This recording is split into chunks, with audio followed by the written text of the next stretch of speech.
Hey, well, good morning, everybody. Bill Utenich coming to you live this morning with a question. I want to start this video with a question is, what is the number one thing that most service-based business or service providers, right, commission salespeople hate to do? What is the number one thing? I'll give you a minute. And you probably already know this, right? If you're watching this video and you're either an insurance agent, mortgage, financial services, uh, it's this, right? It's this. This is a phone, and the number one thing is it's calling. It's actually calling people is the number one thing.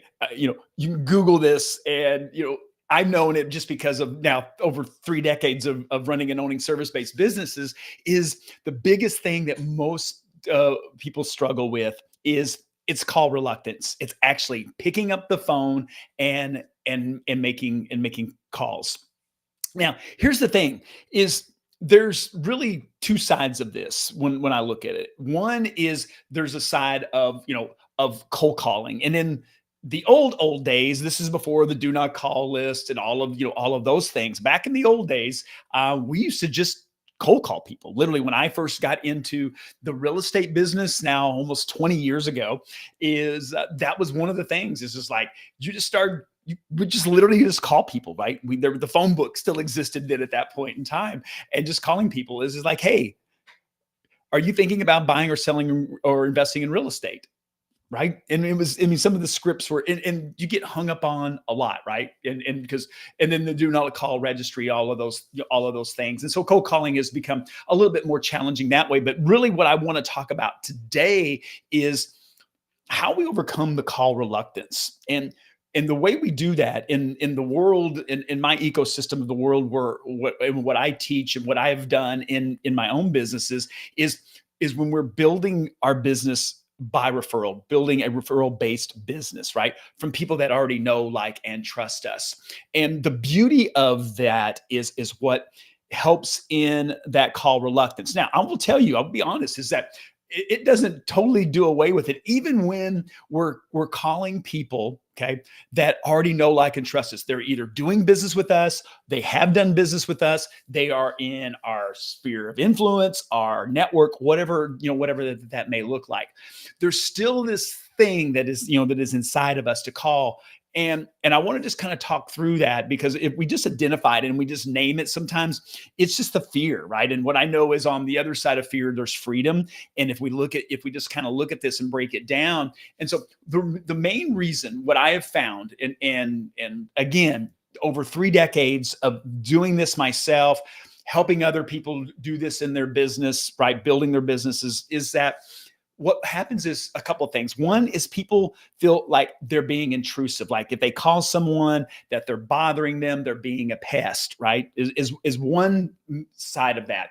The other side of it is that a lot of times of it is that we feel like if we call, that we're desperate or we're needy, right? That, our business isn't going well. And this is why I'm calling. And so what happens is that we start running these stories in our head, and they're just made up stories, to be honest, right? That's a story you've created or I've created.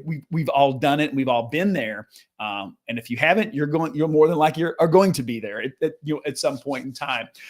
There's very few people that really enjoy, like, especially on the cold calling side. But the key piece of it is I want you to be thinking differently about when you're doing your outreach. Understand that, and I'm not talking about cold calling, whole other deal. I don't teach around cold calling. That's not what I do, but around what we call our warm audience, right? These are our people that are in our database, the know, like, and trust. It is simple as having the conversation. Is just really being human. It boils down to this: is calling people and just checking in on them. And a lot of what I do did in my real estate business when I was actively running that piece of it is calling people in my database, right?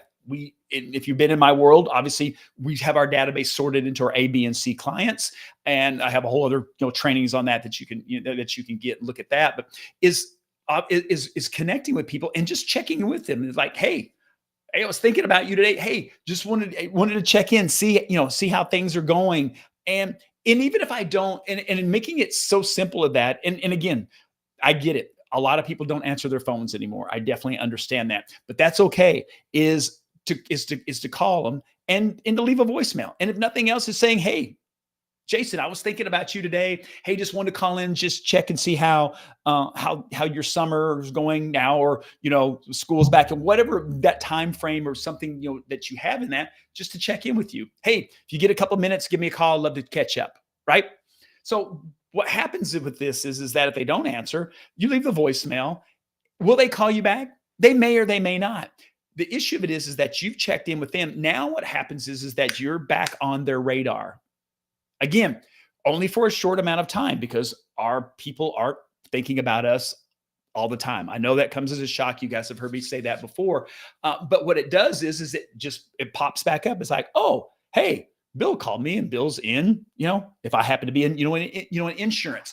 And then that correlates to that piece of it. And so I'm just pop back up onto their radar. And then I'll eventually drop off of their radar. This is why it's so important that we do our calls are just one part of that. What I teach in my 36 Connect framework of 7 different ways that we connect throughout a whole year. And in doing that, right, at least 36 times a year, because it's getting back up on their radar. But the call reluctance piece of that is that I want you to be thinking is like, these are people, right, that already are in your world.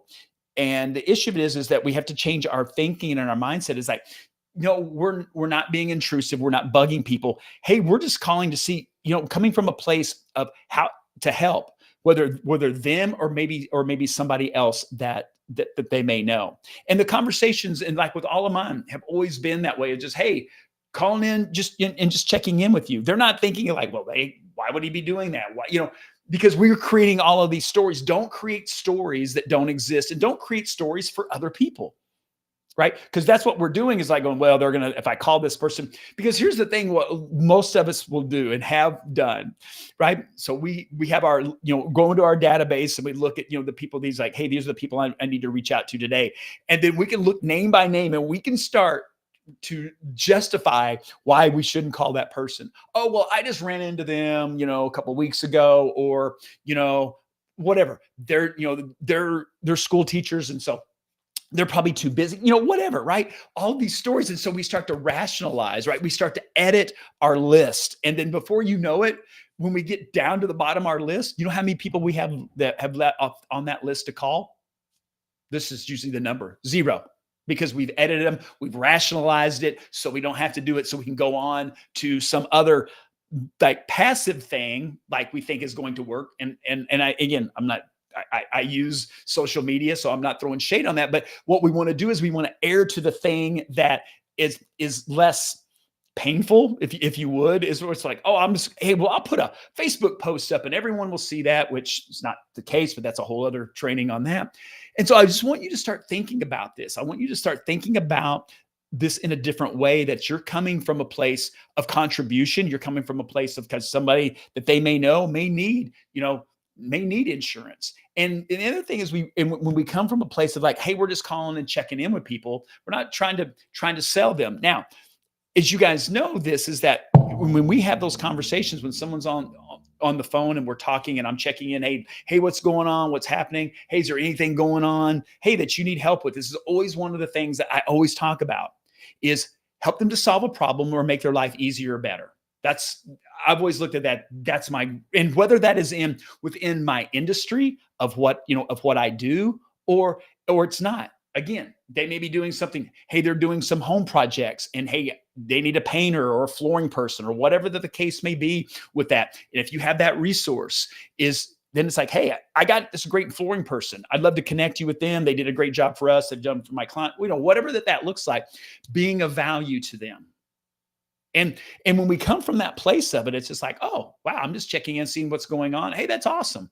And don't create those stories. Secondly, there's going to be an opportunity in that conversation. I'm going to say 80 to 90% of the time, where the other person that you've contacted is going to ask you. They're just going to go, It's reciprocation. They're going to go, hey, well, so what's going on in the insurance world? Hey, what's going on, with your business? Oh, hey, thank you so much for asking. Hey, one of the things that I'm looking for right now, and here's your opportunity just to make the ask. They ask you, this is a normal conversation. We're just like, this is what I'm looking for. And whatever that is people that are, that are are thinking about buying a home.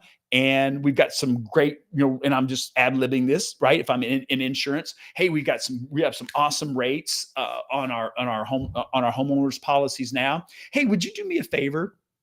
If you run across someone that's thinking about buying a home, uh, I'd love to answer any questions. You connect with them and have a conversation to see that if we were a good fit for them, to be able to save them some money on that insurance, right? So that piece of it is and that powerful part of that is like, hey, will you do me a favor, right? And I talk about that in other trainings around this.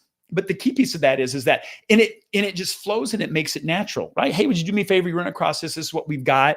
Yeah. And then it does a couple of things because one, I've been specific. Two, the piece of me just asking them for a favor is more likely for them to actually do it. Now they may not do it on the call, like you're not maybe pop in their head because we're on the call. And just saying, and then I always say is like, hey, maybe a friend or a family member, a colleague, because what I'm doing is seeding that is like them to think about friends, family members, colleagues. Who do I know that's thinking about, that's buying a home or getting ready to buy a home or whatever that may look like. I could take it through any industry. It doesn't really matter. Give you an example of, around the insurance, part of that.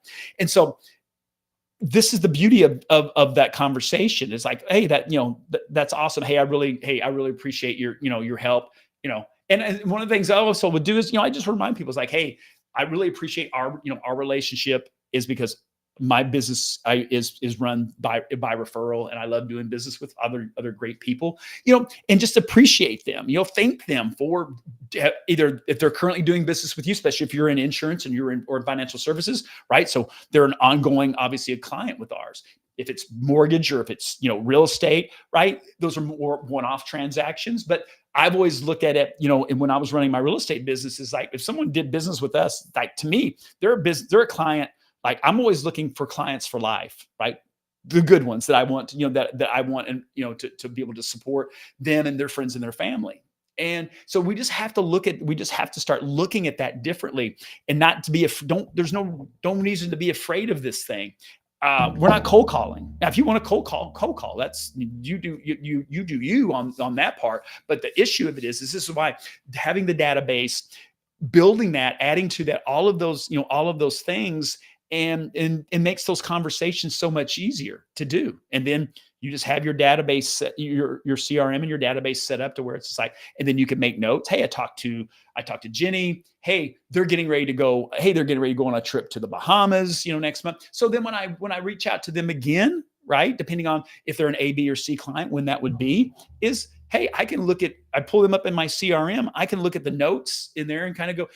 Then it gives me something to talk about. Hey, Jenny, I was just calling to see how how you're doing and how the trip to the Bahamas went. Love to hear about that. And again, I can just leave them a voicemail on that. Whether they call me back, I'm not going to keep calling them and hounding them, right, about it, because it's not like, because then it becomes weird. It becomes awkward. We don't need to do that. But it's that touch. They're hearing your voice, and then you may just shoot them. One of the things you can do is shoot them over a text. It's like, hey, just left you a voicemail, just calling to check in, right? Because a lot of the times is you can leave somebody a voicemail, and they may even text you back. Hey, I saw that you called. Hey, what's up? Whatever. And then you can get into that conversation, over text as well. So I wanted to share this with you today because it's just a reminder, right? Like none of the things that I'm sharing with you is that it isn't that you don't know them. The issue of it is that it's us putting those into action and to do it. And so it's just hearing it sometimes differently. We're all in a different place at a different time of like, oh yeah, that makes more sense. And so don't create a story that doesn't exist.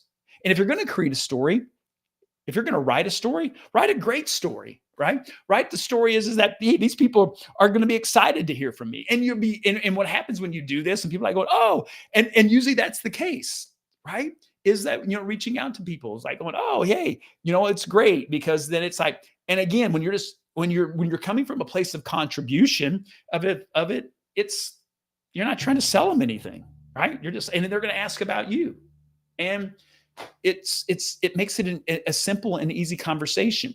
And then as we know, at least twice a year, we want to be getting in face to face with the people in our database. It's like, hey, I'd love to catch up more on that.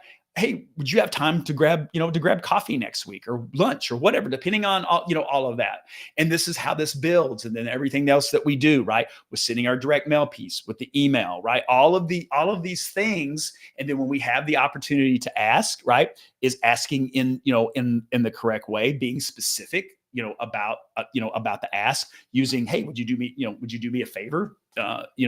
When you run into somebody. So all of those little nuances of this, and it's just learning it, and then it's just internalizing it. And so where it doesn't feel awkward or weird, right? You're not sitting here reading from a script, right? It's actually it's a dialogue, it's a conversation, and it becomes natural. And so we're not trying to trick people to do anything. It's just like, hey, I'm just checking in with you. I mean, literally think about the last time that a service provider for you, if you're watching this and you are a service provider, when was the last time that one of your service providers has reached out to you just to check on you, see what's going on in your world, right? How they may be of service outside of what they sell, right? And that's the issue that we have to be careful of, is that the calls aren't around pitching product, right, or service, right? All of this. And it can come is when people are asking, hey, what's going on in your business, or if it's a specific business, where you're calling them, like if I'm in insurance and I'm gonna, I know the policy is getting ready to renew on something, whether that's a life or it's a homeowners or auto, whatever that may look like, is then calling, specifically going, hey, about setting up a review, making sure, hey, does anything change? All of those things, right? That's a little bit different. But when we're doing, our regular calls is, hey, we're just checking in with you, seeing what's going on, what's happening. There's got craziness going on in the world, or, and then there's all these things. There's a ton of topics that we can talk about. So if you guys want, if you want a copy of that, what I call the referral generator dialogue script, whatever term it, whatever you want. People a lot of times, when they hear the word script, they don't like it. So sometimes I'll change the word. I'll change it to dialogue, right? And it's just a way of you to be able to have some language to make your own, to internalize. So when you have that opportunity, right, that we're not like, oh, because here's what the thing, when someone says, hey, how's your business going? And what's going on, in that? Oh, it's, because here's what comes up. Scarcity comes up. What comes up? Debt. I don't want to look needy. Oh, my business is awesome. I'm the best. Whatever. It's like, going, hey, thanks for asking. Hey, one of the things that I'm looking for right now is XYZ. Right?